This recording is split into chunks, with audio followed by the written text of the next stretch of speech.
हूँ आप सबकी अपनी अनुपम मिश्रा, और आप सभी को सुनाने जा रहे हैं एक बहुत ही प्यारा देवी गीत। आइए सुनते।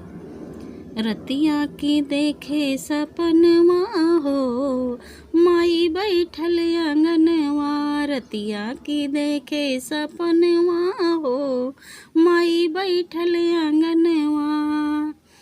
रतिया की देखे सपनवा हो, माई बैठल आंगनवा।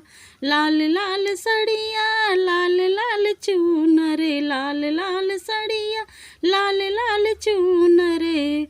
लाल माँ के लागल असनवा हो, माई बैठल आंगनवा। लाल लाल माँ के असनवा हो, माई बैठल आंगनवा।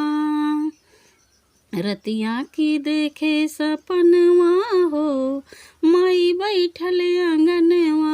रतिया की देखे सपनवा हो, माई बैठल आंगनवा। लाल लाल सिंदूर लाल लाल टिकुली, लाल लाल सिंदूर लाल लाल टिकुली।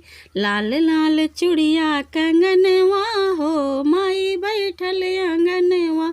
लाल लाल चूड़िया कंगनवा हो, माई बैठल आंगनवा। रतिया की देखे सपनवा हो, माई बैठल आंगनवा।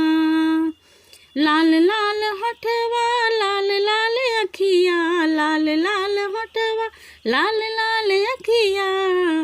लाल लाल माई के चरणवा हो, माई बैठल आंगनवा। लाल लाल माँ के चरणवा हो, माई बैठल आंगनवा। रतिया की देखे सपनवा हो, माई बैठल आंगनवा। हेलो गाइस, तो कैसा लगा हमारा ये प्यारा सा देवी गीत छोटा सा? कमेंट में बताना। मिलते हैं नेक्स्ट वीडियो में, तब तक के लिए बाय, टेक केयर।